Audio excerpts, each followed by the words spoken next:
할렐루야. 네, 여러분 반갑습니다. 화요 모임에 오신 여러분들 진심으로 환영합니다. 그리고 온라인으로 예배를 드리고 계실 여러분들도 환영하고 축복합니다. 저희들은 지금 정부의 그 방역 지침에 따라서 이제 간격을 유지하고, 그리고 이 공간에서도 저희 간사님들만, 최소의 인원들만 현재 예배를 드리고 있고요. 또 이제 간격이 또 조금은 좁기 때문에 저희가 좀 답답해 보이실 수 있겠지만 마스크를 착용하고 또 예배를 좀 인도하고 예배를 드리도록 하겠습니다. 네, 오늘 같이 말씀 같이 나누고 싶은데요. 예배를 앞서서 같이 말씀을 볼 말씀은 요한복음 말씀입니다. 요한복음 1장 48절에서 50절 말씀입니다. 요한복음 1장 48절에서 50절 말씀입니다. 네, 찾으신 줄 알고 다 같이 한 목소리로 읽도록 하겠습니다. 시작. 나다나엘이 이르되 어떻게 나를 아시나이까? 예수께서 대답하여 이르시되 빌립이 너를 부르기 전에 내가 무화과 나무 아래에 있을 때에 보았노라. 나다나엘이 대답하되 라비여, 당신은 하나님의 아들이시요 당신은 이스라엘의 임금이시로소이다. 예수께서 대답하여 이르시되 내가 너를 무화과 나무 아래에서 보았다 함으로 믿느냐? 이보다 더 큰 일을 보리라. 아멘. 네, 예배 드리면서 오늘 함께 좀 나누고 싶었던 하나님 주신 말씀 마음은요, 나다나엘이 하나님을 고백하는 그 장면, 그 순간을 좀 같이 나누고 싶었습니다. 나사렛에서 무슨 선한 것이 날 수 있을까 이렇게 반문하고 의심했었던 나다나엘에게 예수님을 만날 때 참으로 이스라엘 사람이라 그 속에 간사한 것이 없다 라고 말씀하시면서 내가 너를 무화과 나무 아래에 있을 때에 보았다, 이렇게 예수님이 나다나엘에게 말씀하고 계십니다. 제가 이 말씀을 찾다가 또 읽다가 좀 궁금했었는데요. 도대체 무화과 나무 아래에 있을 때 보았다는 것이 어떻게 나다나엘의 고백을 바꿀 수 있는 그런 순간이 될 수 있을까, 이게 참 궁금했었습니다. 한순간에 이렇게 나다나엘은 그 예수님의 그 말씀 이후에 49절에 보면 당신은 하나님의 아들이시고 이스라엘의 임금이십니다, 이렇게 고백을 하죠. 어떻게 이렇게 터닝 포인트가 되는 얘기를 할 수 있을까? 제가 잠깐 찾아봤을 때 무화과 나무 아래 이 사실이 어쩌면 나다나엘 이외에는 아무도 알 수 없는 개인적인 일이었다라고 합니다. 그래서 예수님이 그렇게 얘기하고 계시는 거죠. 내가 남의 눈에 띄지 않게 무화과 나무 아래에 물러나 있을 때 나는 나의 시선을 나무에 두었으며 그곳에 있었던 네가 매우 받아들일 만한 자임을 보았노라, 이렇게 예수님이 나다나엘에게 말씀하고 계시는 것입니다. 무화과 나무 아래에 앉는다는 말은 침착하고 고요한 정신을 표시하는 것으로 하나님과 풍성한 교제를 나누고 있음을 의미한다고 합니다. 아마도 나다나엘은 기도를 드렸거나 하나님과 교제 나누었는 그 자리가 아마 무화과 나무 아래였던 것 같습니다. 제가 이 말씀을 묵상하면서 참 마음에 와닿았었던 부분이 예수님의 그 말씀이셨어요. 네가 무화과 나무 아래에 있을 때 내가 보았다. 오늘 우리가 함께 이 예배를 드리면서도 이곳이 정말 하나님을 우리가 갈망할 때 하나님을 찬양하고 높여드리는 그 예배의 이 순간이 하나님이 우리를 보실 때 네가 무화과 나무 아래에서 나를 갈망하고 나에게 예배드리고 있는 것을 내가 보고 있다, 이렇게 말씀하고 있는 그런 시간이 되었으면 참 좋겠습니다. 그래서 오늘 이 순간이 그냥 우리가 혼자서 그리고 예배의 시간이 되었기 때문에 예배를 드리는 것이 아니라 나다나엘은 정말 하나님, 예수님이 누구신지를 기다리고 정말 원했던 그런 사람이었거든요. 그런 사람이 그 무화과 나무 아래에서 예수님 하나님을 향하여서 바라보면서 갈망하고 예수님을 기다렸다. 그 마음에 예수님이 찾아오시고 내가 너를 보았다. 그 나무 아래 있을 때 내가 너를 보았다 라고 얘기하셨던 것처럼 오늘 우리의 한 사람 한 사람이 이 모든 마음 가운데 예수님 찾아오셔서 임하셔서 내가 너를 보고 있다, 내가 너를 주목하고 있다 이렇게 말씀하고 계시는 그런 시간이 되었으면 참 좋겠습니다. 그래서 우리가 좀 같이 예배 드릴 때 함께 기도했으면 좋겠는데요. 어쩌면 문제 앞에 혼자 계시는 분 있으신가요? 어쩌면 회복을 원하고 있는데 혼자 있는 것처럼 느껴지고 계신 분이 있으실까요? 그분들 가운데 예수님이 말씀하십니다. 내가 너를 보고 있다. 내가 너를 그 마음 가운데 홀로 있는 것이 아니라 내가 너와 함께하고 있다라고 말씀하십니다. 그래서 우리가 좀 함께 기도했으면 좋겠습니다. 하나님, 내가 하나님을 갈망하는 이 예배가 되어지기를 원합니다. 이 예배의 시간이 하나님이 나를 바라보시고 계시고 그리고 내가 하나님 아버지 앞에 하나님을 갈망하고 열망하는 그런 시간이 되게 해달라고 우리가 함께 한 목소리로 기도하시겠습니다. 하나님 아버지, 하나님 들었습니다. 하나님, 네가 나를 정말 갈망하고 있고 내가 너를 보고 있다라고 하나님께서 말씀하고 계시니 하나님 아버지, 이 시간이 정말 하나님을 갈망하고 또 하나님을 바라보는 시간이 되어지기를 소원합니다. 하나님 아버지, 내 안에 있는 나의 문제나 하나님 내가 정말 홀로 있는 것처럼 느껴지고 있는 그 외로운 가운데서도 하나님 말씀하고 계시는 하나님 참 감사합니다. 네가 홀로 있는 것이 아니라 네가 외롭게 내가 너를 내버려두는 것이 아니라 내가 너를 바라보고 있다. 그렇게 하나님 말씀하고 계시니 하나님 참 감사합니다. 오늘 시간 가운데 하나님을 만나기를 원합니다. 우리가 한 가지만 더 기도했으면 좋겠습니다. 이 시간이 정말 성령 하나님께서 기름 부어주시는 주님의 임재가 있는 그런 시간이 되게 해달라고 성령 하나님의 그 임재를 우리가 초청하시면서 우리 함께 기도하도록 하겠습니다. 하나님 아버지, 시간 가운데 성령 하나님을 초청합니다. 성령 하나님 시간 가운데 기름 부어주시옵소서. 우리가 함께 임하여주시기를 원합니다. 하나님 아버지, 우리가 하나님을 바라볼때 성령 하나님 진리의 영으로서 우리에게 임하여주시고 주님의 그 기름 부으시는 우리에게 있기를 원합니다. 하나님 그렇게 임하여주시는 그 성령님으로 말미암아 우리가 하나님을 바라보게 해주십시오. 우리가 하나님을 알 수 있고 하나님의 사랑과 우리를 잠길 수 있도록 우리를 인도해 주시기를 원합니다.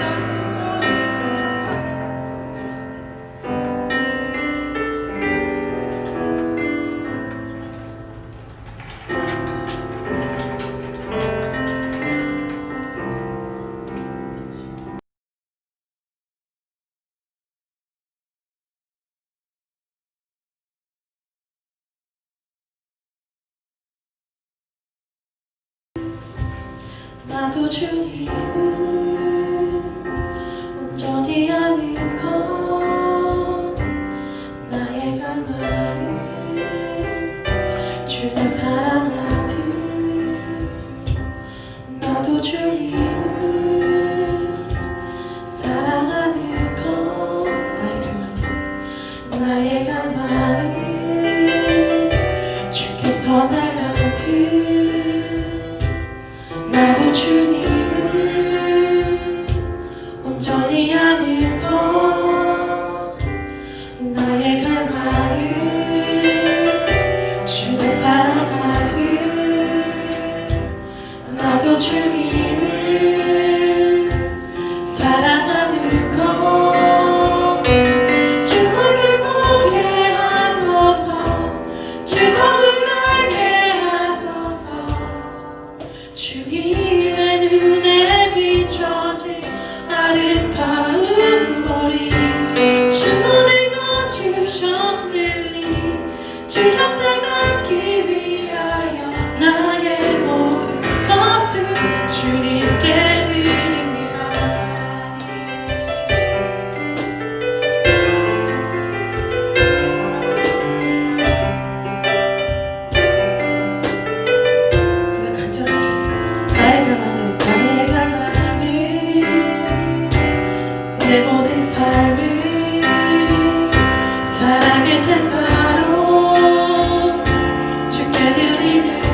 나도 주님을 온전히 아는 것 나의 갈망은 주를 사랑하듯 나도 주님을 사랑하는 것 다시 한번 나의 갈망은 내 모든 삶을 사랑의 제사로 주께 드리는 것 주께 드리는 것내 사랑 주의 기쁨이 되리 주의 사랑에 빛을 비추리 주 얼굴 보게 하소서 주 얼굴 보게 하소서 주님의 눈에 비춰진 아름다운 우리 주 모든 것 주셨으니 주 영생 받기 위하여 나의 모든 것을 주님께 드립니다. 주 얼굴 보게 하소서 주 얼굴 보게 하소서 주 얼굴 보게 하소서 주님의 눈에 비춰진 아름다운 주 모든 것 주셨으니 주 영생 받기 위하여 나의 모든 것을 주님께 드립니다. 우리가 예수님을 높이십시다. 예수 어린 양 존귀한 이름 예수 어린 양 어린 양 존귀한 이름 우리 시간 예수님만 높이십시다. 예수 어린 양 존귀한 이름 예수 어린 양 존귀한 이름 약할 때 강 되시네 나의 보배가 되신 주 나의 모든 것주 안에 있는 보물을 나는 포기할 수 없네 주 나의 모든 것 다시 한번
진리의 성령 나를 깨닫게 하사 주 예수만 바라보게 하시네. 선포하시면서 예수는 나의 힘이요 예수는 나의 생명이라 예수는 나의 참 깊은 참소나 예수는 나의 꿈이라 주님 이곳 가운데 진리의 성령 내게 오셔서 진리의 성령 내게 오셔서 진리의 성령 나를 깨닫게 하사 주 예수만 바라보게 하시네. 예수는 나의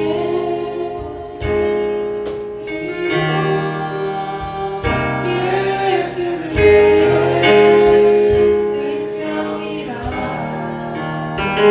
예수는 나의 참 깊은 참소만 예수는 나의 꿈이라 진리의 성령 진리의 성령 내게 오셔서 주님 오시옵소서 진리의 성령 나를 오셔서 진리의 성령 나를 깨닫게 하사 주 예수만 바라보게 하시네. 진리의 성령 진리의 성령 내게 오셔서 진리 내게 오시옵소서 오셔서 진리의 성령 나를 깨닫게 하사 주 예수만 바라보게 하시네.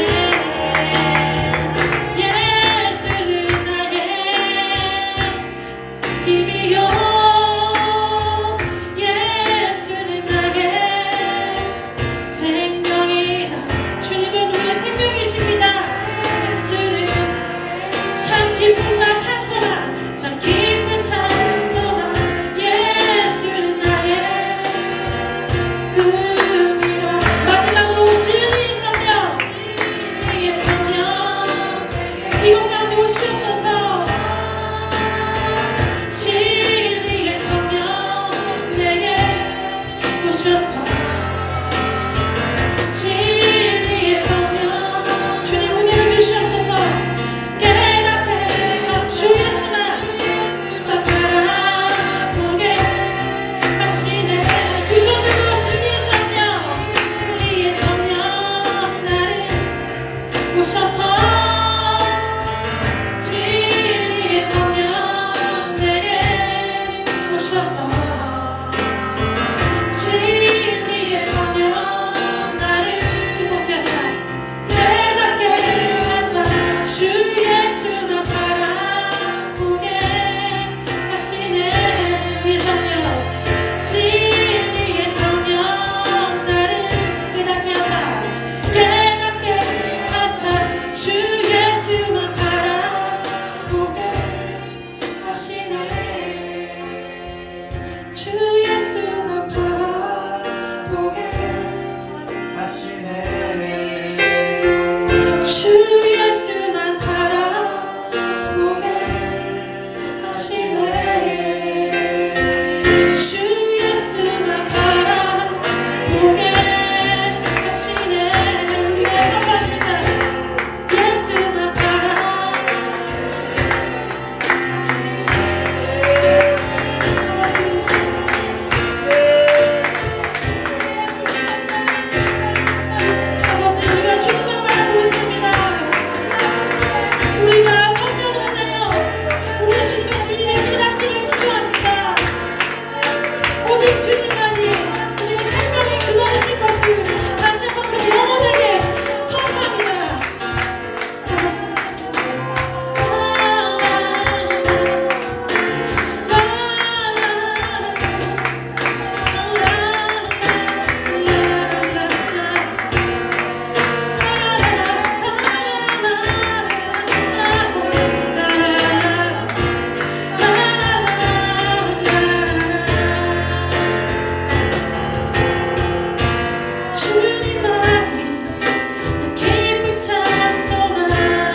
주님만이 힘이요 주는 나의 힘이요 주는 나의 힘이요 영원히 주는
주를 기다리니 날 구원하소서.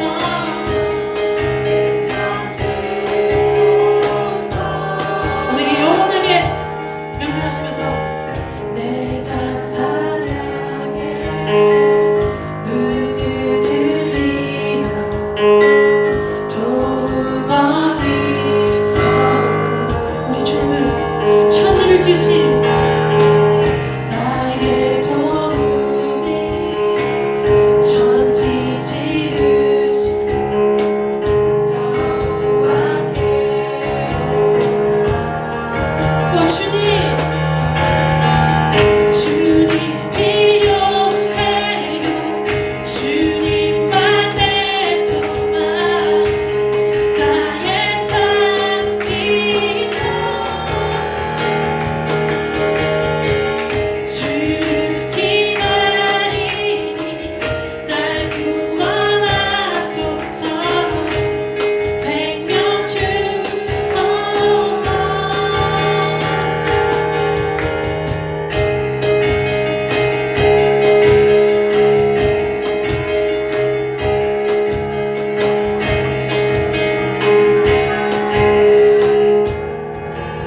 다시 한 번 더 내가 사냥해 내가 사냥해 눈을 들리라 도움 어디서 올고. 나의 도움이 천지 지으신 우리 여호와께로다.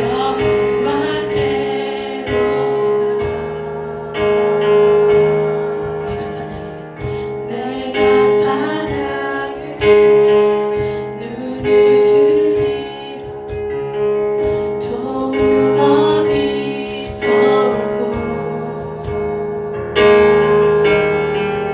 나의 도움이 천지 지으신 오직 여호와께 여호와께. 주님 필요해요. 주님 필요해요. 주님만 내 소망, 나의 참 기도. 주를 기다리니 날 구원하소서. 생명 주소서. 주님 필요해요. 주님 필요해요. 땅 가운데 만 내 소망, 나의 참 기도. 온 열방이 주께 예배할지어다. 주를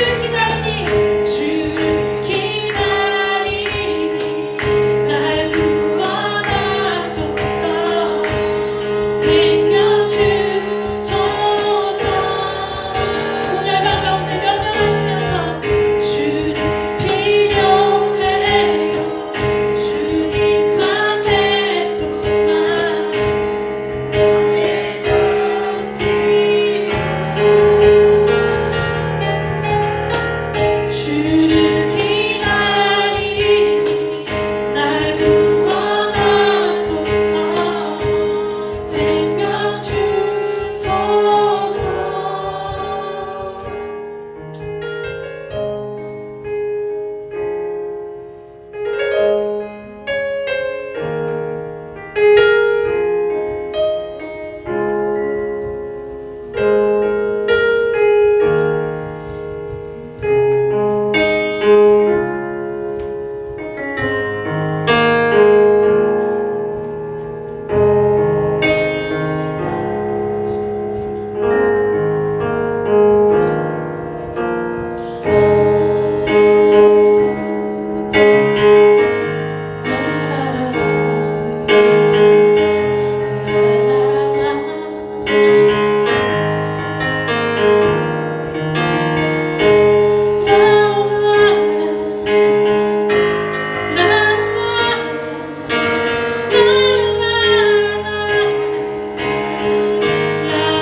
주의 임재를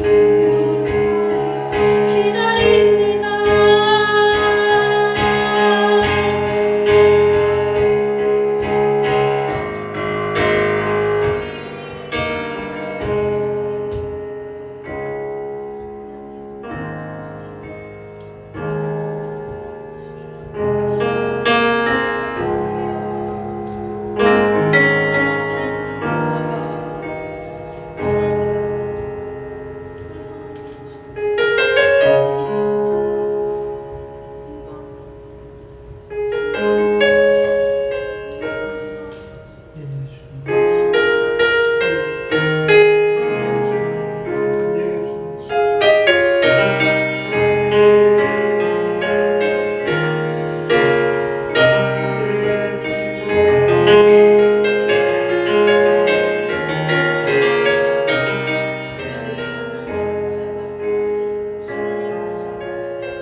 내가 만민 중에 오 주께 감사하며 주님을 찬양하리 열방 중에서 주의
주의 진리는 넓은 궁창에 이르나니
그래서 저희가 이 시간 좀 말씀 듣기 앞서서 서로 좀 축복하면서 나가고 싶은데요.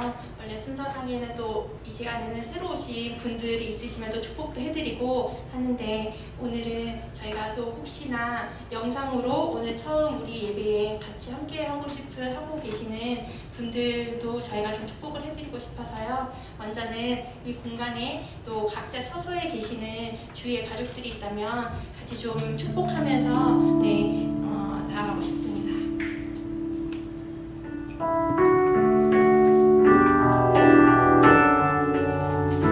주의 사랑으로 사랑합니다. 주의 사랑으로 사랑합니다. 형제 자매 안에서 주의 영광을 보내 주의 사랑으로 사랑합니다. 혹시나 저희 영상으로 오늘 처음 예배에 참석하고 계시는 분들이 있을 것 같아서요. 저희 간사님들이 저기 카메라를 잡아주시면서 한 번 더 축복을 하고 싶습니다. 주의 사랑으로 사랑합니다. 주의 사랑으로 사랑합니다. 형제 안에서 주의 영광을 보내 주의 사랑으로 사랑합니다. 사랑과 축복합니다. 감사합니다. 이 시간은 저희가 말씀을 들을 시간인데요. 오늘 말씀을 전해주실 분은 울산 지부 찬양사역 리더로 섬기고 계시는 고영인 간사님이십니다. 고영인 간사님 앞으로 나오실 때 또 같은 마음으로 저희가 축복하고 싶습니다. 하나님께서 당신을 통해 내 마른 땅에 샘을 나게 하시기를, 가난한 영혼 목마른 영혼 당신을 통해 주 사랑 알기 원하네. 우리가 말씀을 듣기 위해서 함께 좀 기도했으면 좋겠습니다. 간사님 가운데 또 성령 하나님의 그 기름 부으심이 있도록, 그리고 말씀을 듣는 우리 가운데, 우리 심령 가운데도 하나님의 말씀을 갈급한 심령으로 하나님의 말씀을 듣게 해달라고 우리가 좀 한 목소리로 기도하겠습니다. 하나님, 오늘 모아생 가운데 기름 부어주시고 충만케 하셔서 놀라신 주의 기름 부으심의 시간 되게 하여 주시옵소서. 하나님, 오늘 이 주의 말씀 가운데 놀라운 주님의 계시와 인도하시는 시간 되게 하여 주시옵소서. 충만케 하시며 함께 하신 주님의 은혜가 있게 하여 주시옵소서. 주님 아버지 감사합니다. 주님 감사합니다.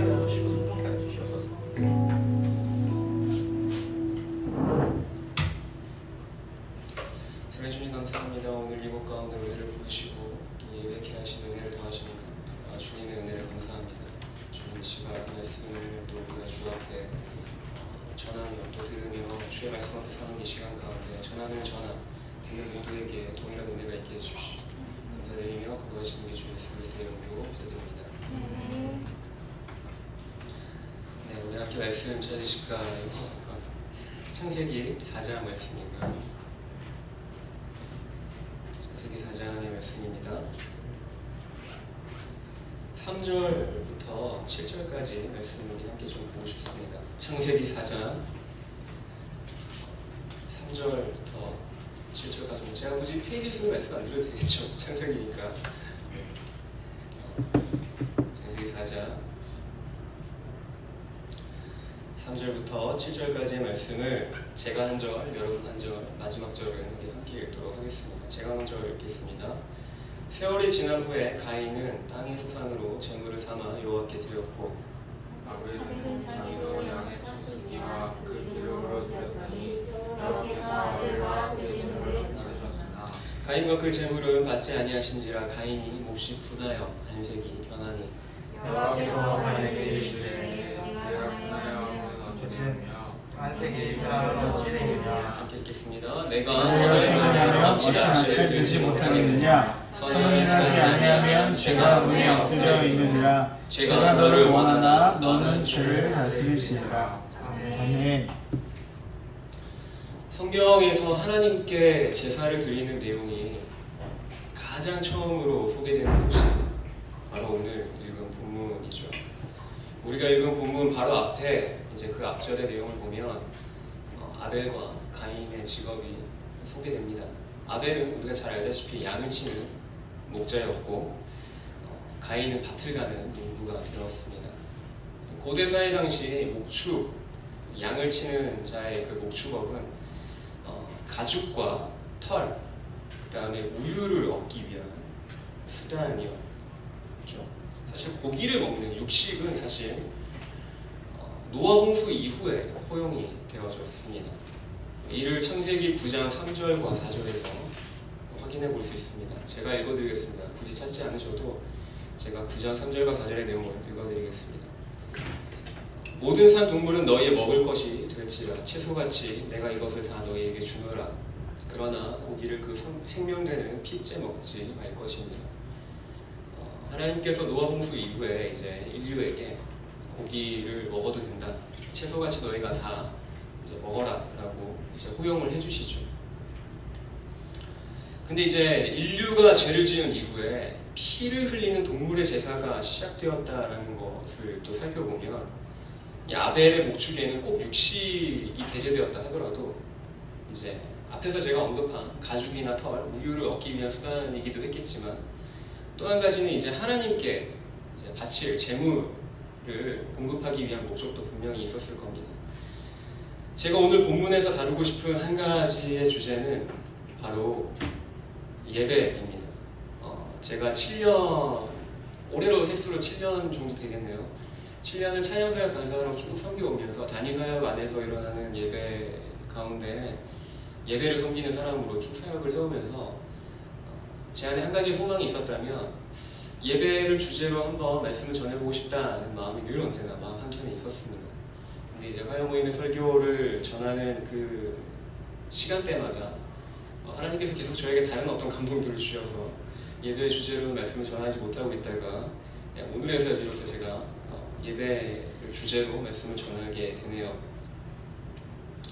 예배라는 주제와 함께 우리가 좀 살펴보고 싶은 거는 여호와께서 오늘 본문의 내용을 우리가 잘 알다시피 왜 아벨의 제사는 받으시고 가인의 제사는 거절하셨는가에 대한 부분입니다. 물론 이제 이것에 대한 아마 설교는 여러분들이 다 저마다 각자 어떤 지역교회 안에서 섬기시는 교회 안에서 들으신 줄로 알고 있습니다.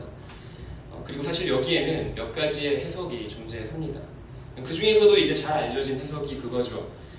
가인의 제물은 피가 있는 짐승이 아니었기 때문에 하나님께서 그것을 이유로 그 가인의 제사를 받지 않으셨다라는 해석이 있습니다. 그리고 성경에서도 사실 그것에 대한 근거를 찾아볼 수 있습니다. 이러한 해석의 이제 대표적인 근거로 히브리서의 말씀을 인용을 많이 합니다. 우리 히브리서의 말씀을 좀 찾아서 읽어볼까요? 히브리서 신약으로 건너가서 히브리서 9장의 말씀입니다.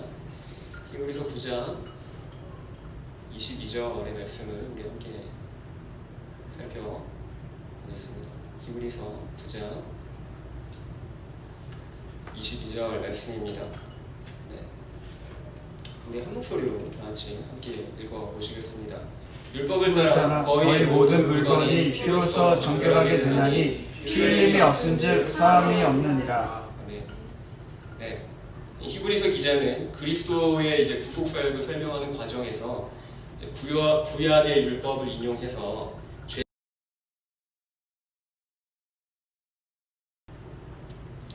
근데 이제 하나님은 그럼에도 불구하고 결코 소제물, 즉 곡식으로 드려진 제사를 폄하하신 적이 없습니다.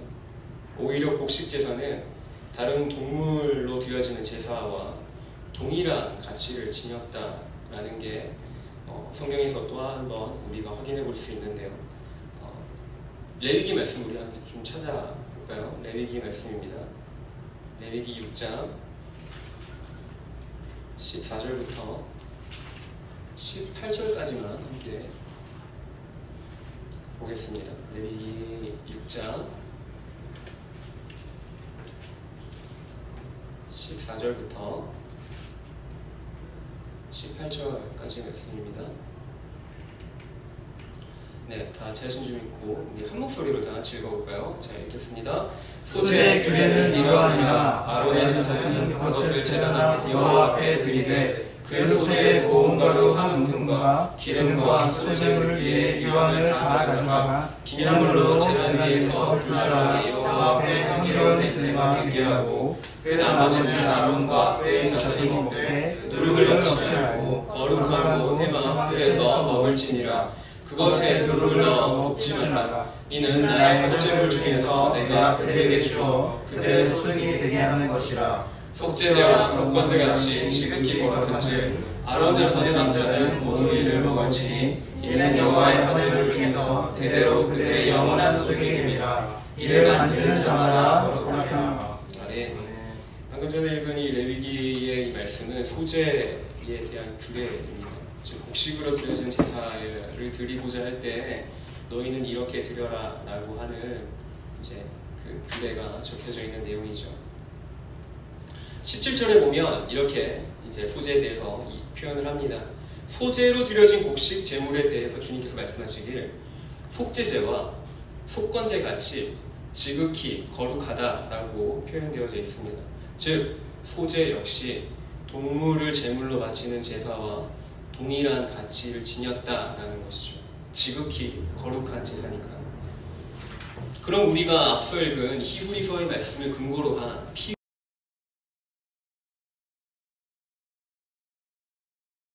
죄사함을 받지 못한다라는, 그래서 하나님께서 가인의 제사를 받지 않으셨다라고 하는 이 해석은 우리가 어떻게 접근을 해야 될까요? 사실 이 해석은 좀 재해석되어져야 할 필요가 있는 어떤 해석입니다. 왜냐하면 가인이 드린 그 제사 가운데 하나님께서 가인의 제사를 거절하신 데에는 단순히 재물만이 문제는 아니었던 거였기 때문이죠. 먼저는 히브리서에 기록된 방금 전에 읽은 그 9장 22절의 그 근거로 한 피 흘림이 없이는 죄사함도 없다라는 말의 진정한 의미를 좀 살펴봐야 됩니다. 그것이 과연 가인의 제사에 해당되는 것인지 우리가 살펴봐야 된다는 것이죠. 그리고 그 내용이 가인이 드린 제사와 비교해 보았을 때 주께서 가인의 제사를 거절하신 그 명확한 근거가 되어질 만한 것인지 한번 따져봐야 된다는 것입니다.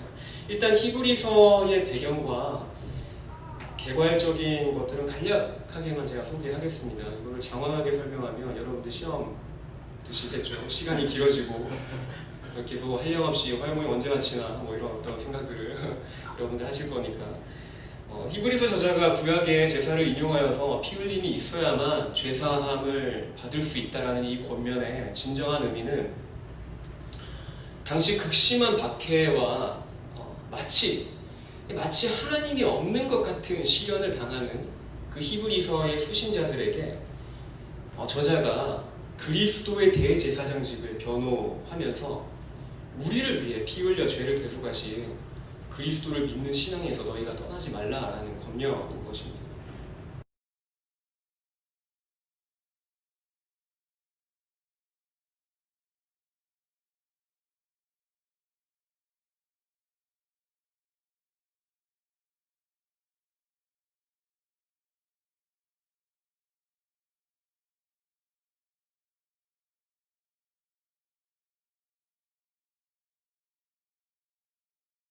그 정도 수준의 박해가 이제 히브리서를 받아보던 수신자들에게 있었던 겁니다.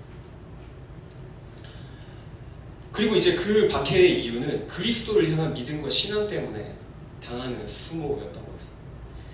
그로 인해서 히브리서 수신자들 중에 일부는 유대교로 돌아가려는 자들이 있었습니다. 히브리서 9장 전체를 살펴보면 짐승으로 드려지는 제사가 갖는 그 죄사함의 한계에 대해서 이야기하고 있습니다.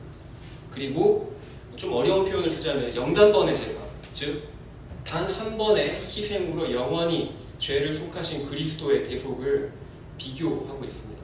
짐승으로 드려지는 제사와 영단번의 제사를 드리신 그 그리스도의 대속 제사를 비교하면서 유대교로 돌아가려는 독자들에게 거기로 돌아가면 안 된다라는 것을 이야기하고 있는 거죠. 그리스도의 신앙에 머물러 있어야 된다라는 것을 강력하게 권면하기 위해서 이제 피 흘림이 없이는 죄사함도 없다라는 그 표현을 썼던 것입니다. 그리고 또 한 가지는 히브리서의 저자가 구약의 제사를 인용할 때 피 흘림이 있는 동물의 제사만을 인용한 것은 구약 제사의 보편적인 형태가 그러했기 때문이지 결코 곡식으로 드려지는 제사, 즉 소제가 죄사함을 얻지 못할 제사라는 것을 의미하지는 않습니다. 보통 일반적으로 이제 곡식으로 드려지는 제사, 소제라고 하죠. 이 소제는 단독적으로 드려지진 않습니다. 물론 보통은 일반적으로는 번제나 화목제 같이 동물 제사로 드려지는 그 제사의 그 절차에 좀 더하여 드려지는 제사의 형태를 띠고 있습니다. 소제가. 이에 대한 근거를 이제 레위기 말씀에서 좀 찾아볼 수 있는데요. 7장과 9장을 우리가 함께 좀 찾아볼 건데요. 먼저는 7장 11절부터 13절까지 내용을 함께 좀 보실까요?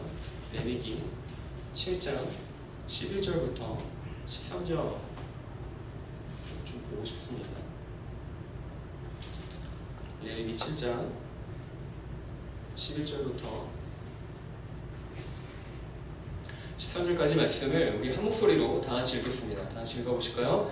여호와께 드릴 화목제물의 규례는 이러하니라. 만일 그것을 감사함으로 드리려면 기름 섞은 무교병과 기름 바른 무교전병과 고운 가루에 기름 섞어 구운 과자를 그 감사제물과 함께 드리고 또 유교병을 화목제의 감사제물과 함께 그 예물로 드리되. 네, 방금 읽은 이 내용이 화목제에 관한 내용입니다. 그리고 여기서 표현되어진 이제 그 무교전병, 무교병, 구운 과자 이 제물들은 이제 소제에 해당되는 거겠죠. 곡물로 이루어진 것이니까요. 근데 이것을 이제 감사제물과 함께 드리고라고 되어 있죠. 이 감사제물이 이제 동물로 잡은 짐승의 제물입니다. 그러니까 짐승으로 바쳐지는 이 제물 제사에다가 이제 보통 더하여서 더 첨가하여서 드리는 형태를 이제 소제가 갖고 있는 어떤 형식이다라고 볼 수 있습니다. 우리 한 구절만 더 찾아서 읽고 싶습니다. 9장이고요. 9장 17절을 보실까요? 네, 9장 17절입니다.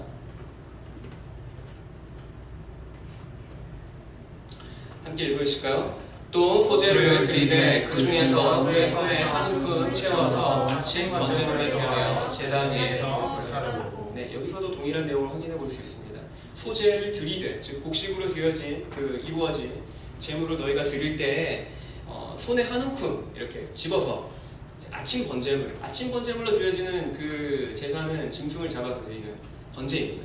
거기다가 너희가 소제를 드리려고 하면은 거기다가 더하여서 드려라라고 율법에서 규정하고 있죠. 이렇듯 소제는 대체로 단독적으로 드려지기보다는 기본적으로 피 흘림이 있는 동물 제사에 더하여 드려지는 형태의 제사이기는 했습니다. 그러면 창세기의 가인의 제사와 같이 이제 가인은 성경에서 본문에서 창세기의 본문에서 확인해 보기로는 농부이기 때문에 이제 자기가 거둔 이제 그 곡식으로 제사를 드렸다고 하니까요. 가인이 드린 제사가 이제 소제에 해당되는 거겠죠. 이 가인의 제사와 같이 소제가 단독적으로 드려진 경우는 과연 없었을까요? 성경에? 아니요, 있었습니다. 그 또한 있었습니다. 레위기의 말씀이고요. 동일하게 5장 11절부터 13절의 내용을 함께 보시겠습니다. 레위기 5장 11절부터 13절까지의 말씀입니다.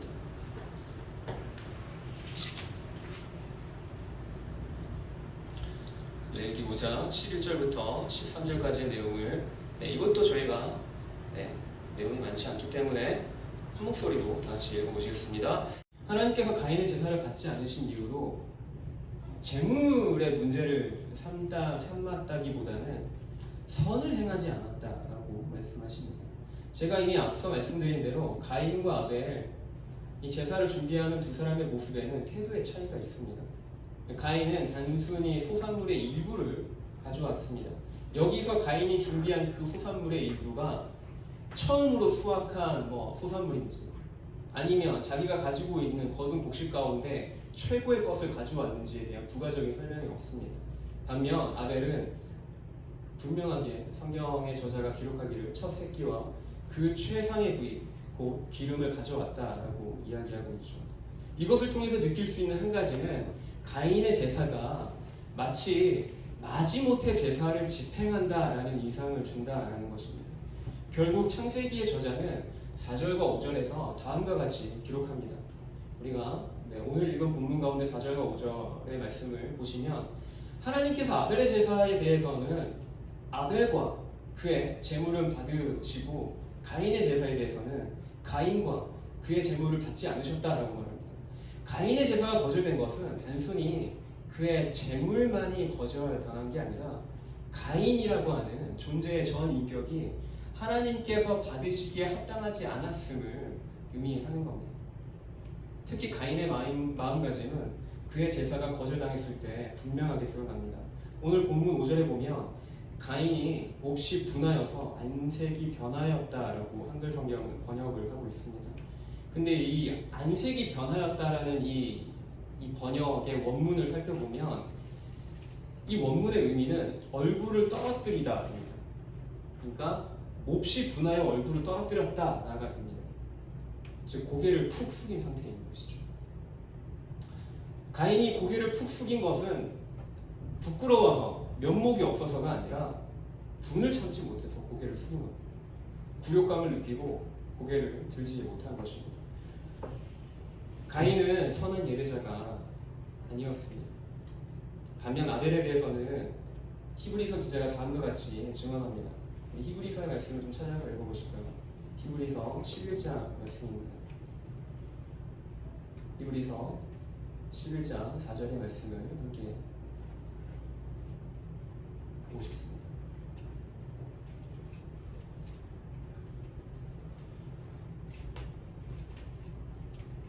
히브리서 11장 4절 다 찾으셨죠? 함께 읽겠습니다. 믿음으로 아벨은 가인보다 더 나은 제사를 드림으로 의로운 자라 하시는 증거를 얻었으니 하나님이 그 영에 대하여 증언하시니라. 그가 죽었으나 그 믿음으로써 지금도 말하노라. 오늘 창세기의 본문과 방금 읽은 히브리서 내용을 토대로 보면 아벨은 구별된 삶을 살았던 사람입니다. 하나님 앞에서 의로운 자라는 증거를 얻었다라고 히브리서 기자가 이야기합니다. 여호와께 드릴 제물을 준비하기 위해 자신이 기르는 양 가운데 처음으로 태어난 양 새끼를 따로 떼어서 구별해 놓았습니다. 그 가운데서도 가장 최상의 부위인 기름을 또 구별해서 주님께 드린 사람이죠. 이것은 단 한 번뿐인 일회적인 모습과 태도로 볼 수가 없습니다. 일상에서 하나님을 향한 경외함과 중심이 없으면 있을 수 없는 행위입니다. 우리가 잘 알다시피 거룩의 원어적인 의미가 바로 구별됨입니다. 하지만 가인의 경우 오늘 본문 7절에 하나님께서 가인에게 이렇게 말씀하시죠. 죄가 문에 엎드려 있다라고 말씀하시죠. 이 표현을 통해서 가인이라는 사람의 그 일상, 그의 삶의 모습과 태도가 어떠한 선택과 결정을 하며 살았는지를 우리는 예상해 볼 수 있고 상상해 볼 수 있습니다. 죄가 문에 엎드려 있다라는 표현은 마치 뱀이 사냥감을 잡기 위해 숨어서 기다리고 있다가 기습적으로 덮치는 모습을 연상케 합니다. 이어서 하나님은 죄가 가인을 원하지만 죄를 다스릴 것을 말씀하십니다. 그러나 가인의 제사에는 우리가 앞서 살펴보았던 아벨의 제사에서 볼 수 있었던 그러한 구별됨이 없었습니다. 오히려 죄가 늘 가인을 원했지만 죄의 유혹을 이겨내고 다스려야 한다라고 하는 그 책망과도 같은 하나님의 말씀을 들을 뿐이었습니다. 즉 하나님은 가인의 제사에서 가인과 그의 제물을 거절하신 이유를 단순히 피 흘림이 없는 곡식을 바친 것으로 말씀하지 않으셨다는 것입니다. 물론 성경에서 제사의 제의적인 형식, 제사의 올바른 절차와 형식을 지키지 않아서 하나님께서 징계하신 경우도 분명히 있습니다. 대표적으로 아론의 아들 나답과 아비후가 여호와께서 명한 불이 아닌 다른 불을 사용하여서 주 앞에 분향하다가 죽은 사례가 있습니다. 사사시대 엘리의 제사장의 두 아들 홈니와 비느하스 역시 제사에 요구되어지는 바른 형식과 절차를 지키지 않은 대표적인 사례입니다. 결국 하나님은 사무엘을 통해서 홈니와 비느하스가 한날에 죽을 것이다 라고 예언하셨고 그 예언은 성취됩니다. 하지만 여러분 기억하십시오. 위와 같은 제가 앞서서 소개한 이러한 사례는 즉 제사의 제의적인 형식과 절차가 지켜지지 않고 이런 무시되어진 사례는 그 이면에 먼저는 일상에서 하나님을 경외함이 없었다라는 것이 먼저 전제가 되어진 상황이다라는 것입니다. 물론 제의적인 경건이 의미가 없다는 말은 아닙니다. 하지만 그것이 참 의미를 가지려면 하나님과의 올바른 언약 관계가 먼저 전제되어져야 합니다. 우리가 이사야서의 말씀을 함께 좀 보고 싶은데요. 이사야서 1장입니다.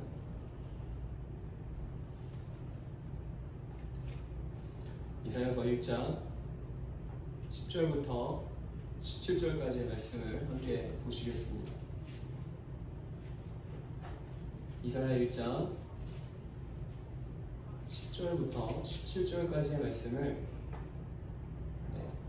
내용이 좀 길기 때문에 이것은 교독으로 읽고 싶습니다. 제가 한 절, 여러분 한 절.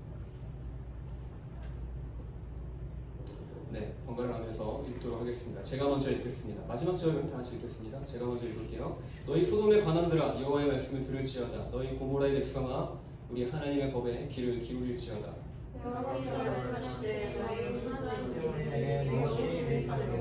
나는 수양의 번제와 살진 짐승의 기름에 불렀고 난 소송지가 어린 양이나 순수의 피를 기뻐하지 아니하노라. 너희가 내 앞에 보이러 오니 이것을 누가 너희에게 요구하였느냐 내 마당만 밟을 뿐이니라. 헛된 재물을 다시 가져오지 말라. 그대로 내가 가정에 기름하여 월삭과 아시기와 배로 보이는 것도 그러니 성애와 아울러 아들이라는 것을 내가 견디지 못하겠도다. 내 마음이 너의 월삭과 정한 절기를 싫어하나니 그것이 내게 무거운 짐이라. 내가 지기에 곤비하였느니라. 내가 내가 내 눈을 너희에게 정하리고 내가 많은 것으로 내가 듣지 않으리니 이는 너의 손에 피가 가득하리라. 너희는 스스로 씻으며 스스로 깨끗하게 하여 내 목전에서 너희 악한 행실을 버리며 행악을 그치고 함께 읽겠습니다. 선행을 배우며 정의를 구하며 학대받는 자를 도와주며 공화를 위하여 신원하며 화보를 위하여 경건하라 하시느니라. 아멘. 구약의 예언자들의 주요 메시지 중 하나는 바로 성전 제의와 제의적인 경건이었습니다. 종교적으로만 보자면 이스라엘은 성전 중심의 제사를 끊임없이 드리고 있었고 제의적인 경건의 모습이 있었습니다. 하나님께서 그들에 대해서 이사야를 통해서 그들 가운데 책망하시고 그들의 죄를 고발하신 이유가 야 너희가 제사를 드리지 않아서 참 내가 섭섭하다라는 말씀을 하시는 게 아닙니다. 성전 중심의 제사가 늘 언제나 그들 가운데 있었다는 것이죠. 그 안에는 제의적인 경건의 모습도 있었다는 것입니다. 그럼에도 불구하고 우리가 주목해서 보아야 할 표현이 있습니다.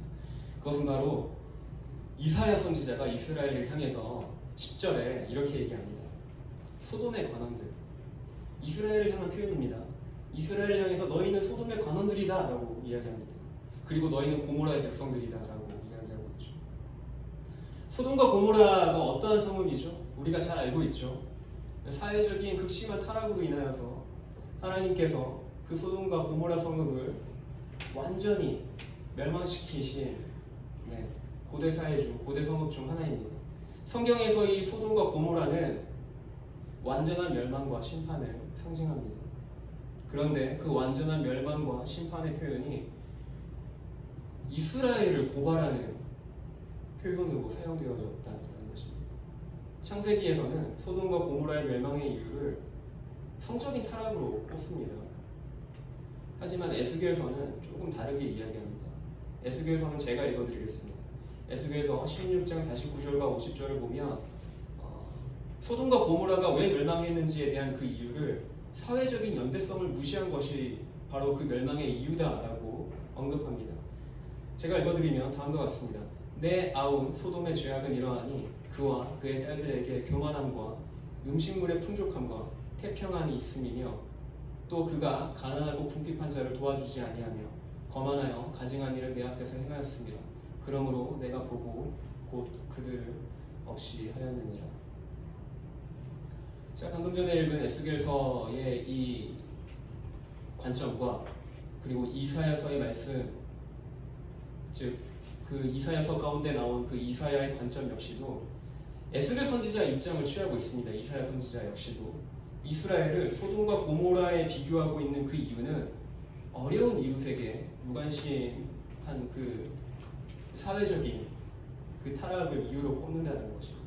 소돔과 고모라 성읍이 그러했고, 그렇기 때문에 이스라엘 역시도 언약 백성으로서의 삶을 무시하고 이웃을 돌보지 않았다라는 점에서 이스라엘은 소돔과 고모라와 다를 바가 없다라고 이사야 선지자가 하나님 앞에 이스라엘을 소돔의 관원들, 그 다음에 고모라의 백성들이라고 고발하고 있다는 것이죠. 여러분, 아벨과 가인의 제사를 통해서 우리는 우리의 예배를 돌아봐야 할 것입니다. 예배에 대한 인식과 이해를 새롭게 할 필요가 있습니다. 아니, 좀 더 정확하게 말하자면 예배를 향한 우리의 인식과 이해를 말씀에서 말하는 본질적인 것에 맞춰야 할 필요가 있습니다. 만약 가인의 제사가 단순히 그가 드린 제물의 문제였다면 하나님은 가인의 그 어긋난 제의적인 형식과 경건의 모양을 문제 삼으셨을 겁니다. 하지만 가인의 제사를 향한 하나님의 지적은 가인의 중심과 내적인 동기에 있습니다.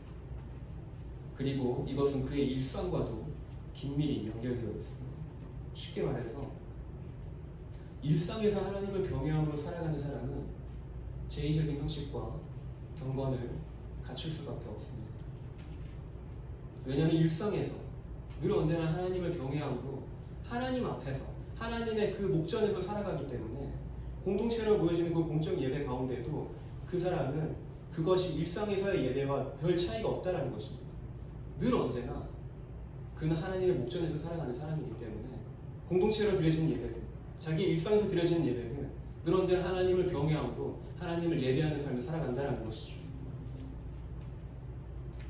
그러나 이사야서나 그 밖의 구약의 선지자들의 예언대로 제의적인 형식과 경건이 우리의 일상을 다 설명해 주지는 않습니다. 우리가 아무리 공적인 예배와 회중으로 모이는 모임에서 경건의 모양을 갖추고 있다 하더라도 그것이 우리의 일상의 거룩을 대변해 주지는 않는다는 것입니다. 마지막으로 말씀 하나만 더 찾고 말씀을 마무리하고 싶습니다. 로마서 12장 1절의 말씀입니다.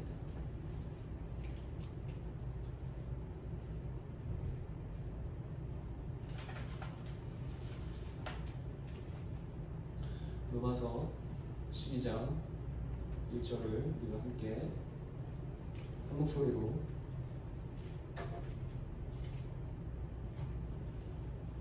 읽어보실까요? 네, 다 찾으셨나요?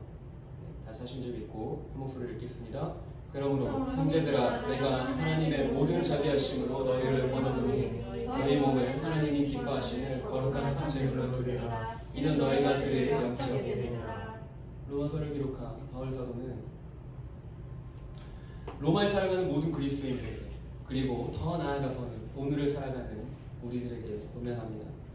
우리 몸을 하나님이 기뻐하시는 거룩한 산 제물로 드려라 라고 말이죠. 그것이 하나님이 받으시기에 합당한 예배다라고 말합니다. 여기서 몸으로 기록된 헬라어 소마는 단순히 우리의 육체의 몸만을 가리키지 않습니다. 우리의 육신적인 몸만을 가리키지 않고 영과 육을 포함한 전 인격을 이야기합니다. 종교적인 차원에서 드려지는 제의적인 형식을 뛰어넘어서 우리의 일상과 일생을 하나님께 바쳐라 라고 말하고 있습니다. 그리고 이 로마서 12장 1절 이후에 나오는 내용들이 그렇다라고 한다면, 우리가 전 인격을 우리가 하나님께 드려야만 한다면, 그러면 우리는 일상에서 어떻게 살아야 할지에 대한 보다 더 실제적이고 구체적이고 실천적인 내용들이 이 12장 후반부에 기록되어져 있습니다. 형제의 사랑으로 서로 다정하게 대하며 존경하기를 서로 먼저 하는 것, 환난을 당할 때 참으며 기도를 꾸준히 하는 것, 성도에 쓸 것을 공급하고 손님 대접하기를 힘쓰는 것, 박해하는 사람들을 축복하고 저주하지 않는 것, 기뻐하는 사람들과 함께 기뻐하고 우는 사람들과 함께 우는 것. 로마서 12장에 소개된 이러한 삶의 모습이 곧 예배입니다. 계시지만 함께 좀 기도하실까요?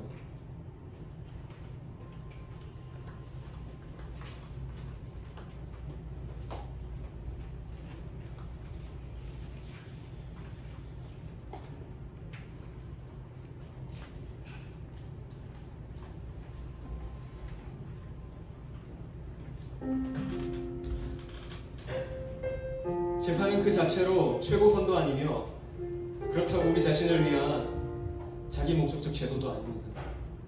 제사는 온전한 언약 관계가 전제될 때에만 의미를 지닐 뿐입니다. 제도적인 제사와 형식에 따른 제의가 파괴된 언약 관계를 회복시킬 수 없습니다. 공동체 안에서 언약의 하나님께 신실한 삶을 사는 가운데 드려지는 제사만이 하나님께 받아들여집니다. 하나님과의 언약 관계는 제사의 행위가 아니라 우리의 일상과 이웃사랑을 통해 구체적으로 드러납니다. 언약 백성으로서의 삶이 배제된 제사는 참여자들만의 자기만족적 종교적인 행사에 불과합니다. 지금 우리가 드리고 있는 이 화요모임과 그 밖에 저마다 여러분의 그 공동체 속에서 드려지는 예배가 참된 의미를 가지려면 먼저는 하나님의 긍휼과 사랑이 우리의 삶에서 구체적인 모습으로 드러나야 합니다. 우리의 중심이, 우리의 전 인격이 이렇게 드려질 삶을 우리가 주님께 올려드리도록 우리의 삶을 좀 주의 손에 올려드리지 않겠습니까? 우리 함께 좀 기도합시다. 주님, 나의 삶 가운데 나의 영광유, 나의 전 인격이 주님 하나님 아버지의 그 존전 앞에 나아가길 소망합니다. 나의 모든 삶의 모든 선택과 결정이 하나님 아버지의 그 마음과 주님의 그 긍휼하심과 주님의 그 사랑을 전제로 하여서 주님, 내가 그 주님의 성품을 드러내는 삶 살아가게 해주십시오. 나의 삶이 하나님이 어떠한 분이신지를 드러내는 삶 살아가게 해주십시오. 이것이 나의 삶이 하나님 아버지 앞에 드려지는 예배가 되어지길 소망합니다라며 우리 시간 우리의 삶을 좀 최선을 올리며 기도하며 나가십시다. 기도하겠습니다. 주님 하나님 아버지 앞에 어떠한 분이신지를 드러내게 해주십시오.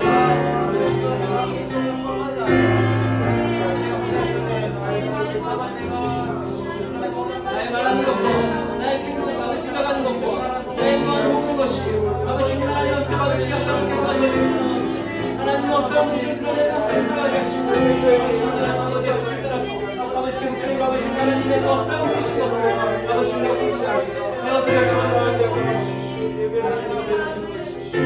아버지 주님 예배를 주십시오.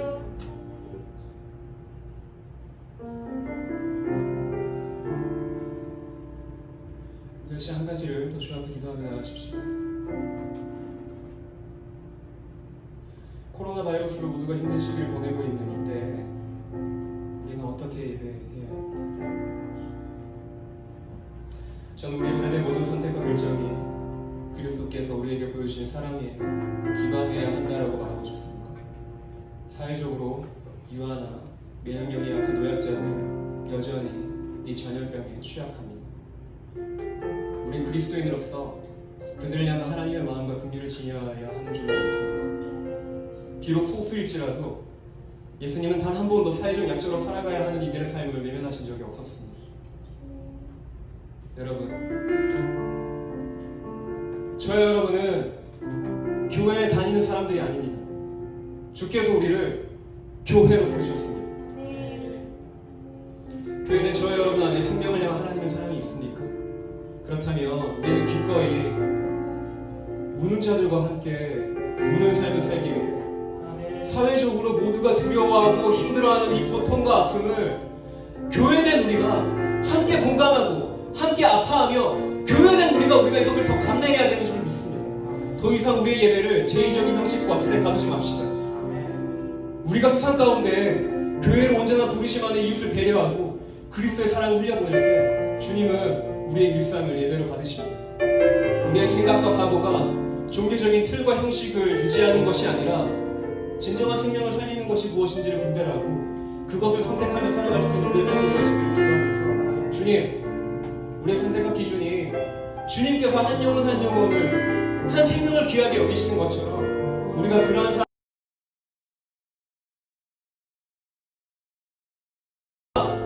그와 같이 주께로부터 흘러들어온 드러내는 우리가 주님을 예배할 수 있도록 우리가 이 시간 다시 한 번 더 우리의 삶을 좀 제손 올려드리며 기도하며 나가십시오. 주님 하나님 아버지, 주님 하나님 아버지, 주님께서 우리 가운데 말씀하시고 주님 삶의 시간 가운데 우리가 성령을 살리는 것 같은 성령을 주시고 주님 하나님 아버지 성령을 향한 아버지 주님의 성령을 향한 주님의 마음을 알아가 계시고 주님의 뜻을 따라 살아야 계시고 주님 우리가 그런 다른 사람들이 아니라 주님 하신 것을 하신 것을 주님을 않게 하시고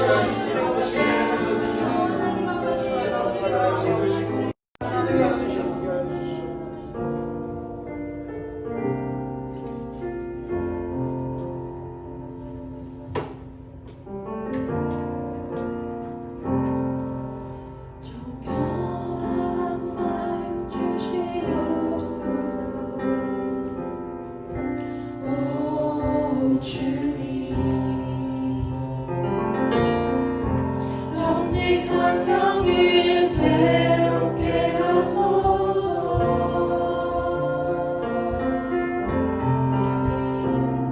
정결한 마음 주시옵소서. 오 주님,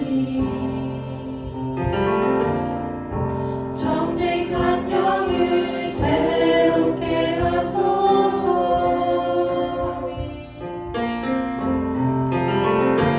나를 주님 앞에서 멀리 하지 마시고 주의 성령을 거두지 마옵소서.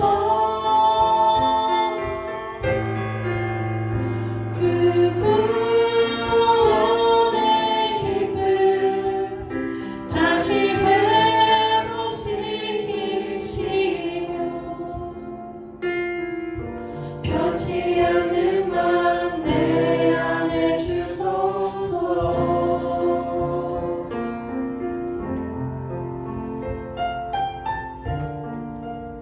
오직 선을 행함과 서로 나누어 주기를 잊지 말라. 하나님은 이 같은 제사를 기뻐하시느니라. 아멘. 하나님 아버지, 오늘의 우리의 이 말씀, 주어진 말씀을 기억하면서 하나님 우리의 삶이 하나님 아버지 앞에 드려지는 예배의 삶이 되어지고 싶습니다.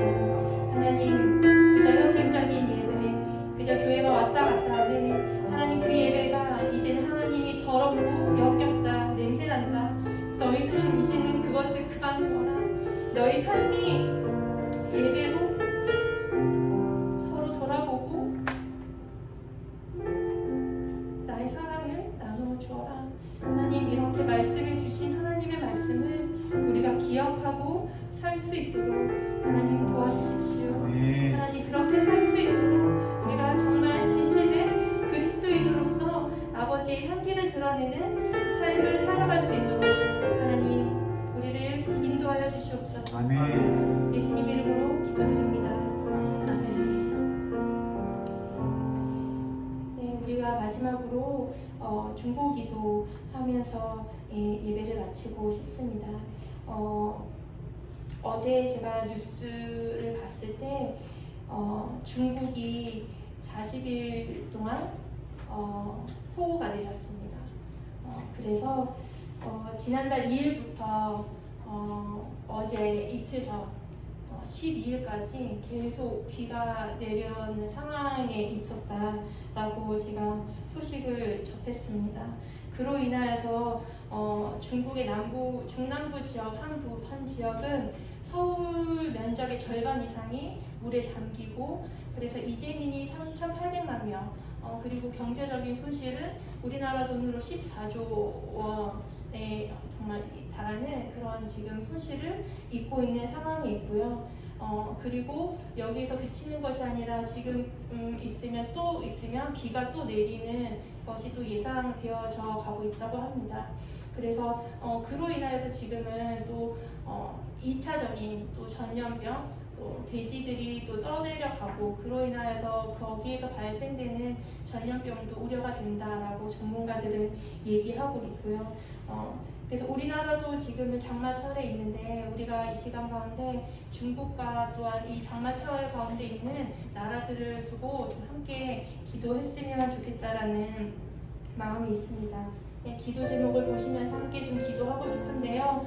첫 번째는 방금 얘기했던 것처럼 중국에서 폭우로 인한 또 다른 전염병이 퍼지는 것들을 좀 막았으면 좋겠다는 마음이 있습니다. 그래서 그 퍼지지 않도록 좀 기도해 주시고요. 두 번째는 우리나라를 비롯한 이 장마철을 보내는 나라들이 중국과 또 일본도 그렇고요. 그런 상황이 있습니다.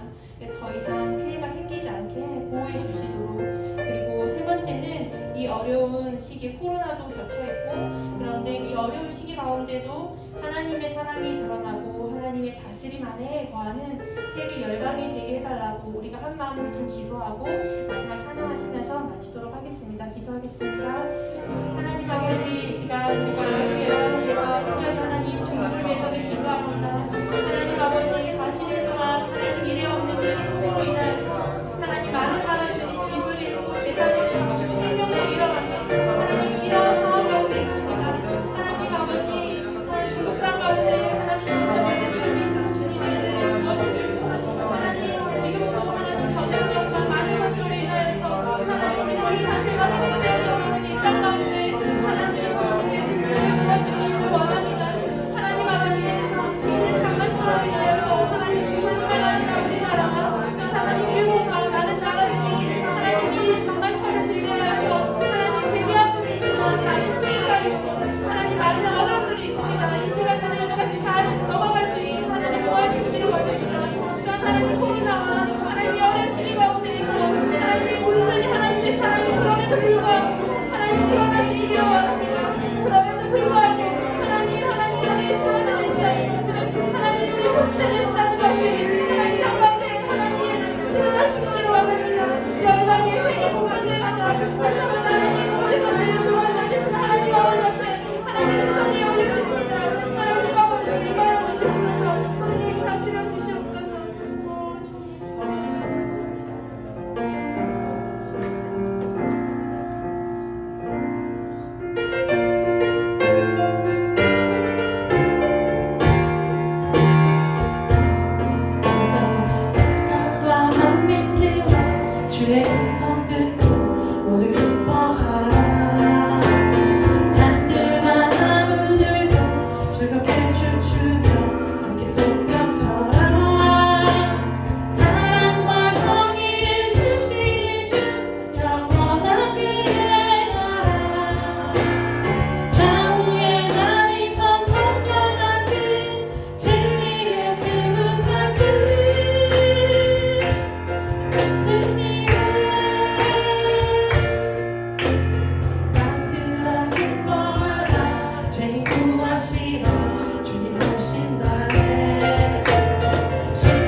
시간 가운데 예배 시간에 뵙기를 소망합니다. 아멘.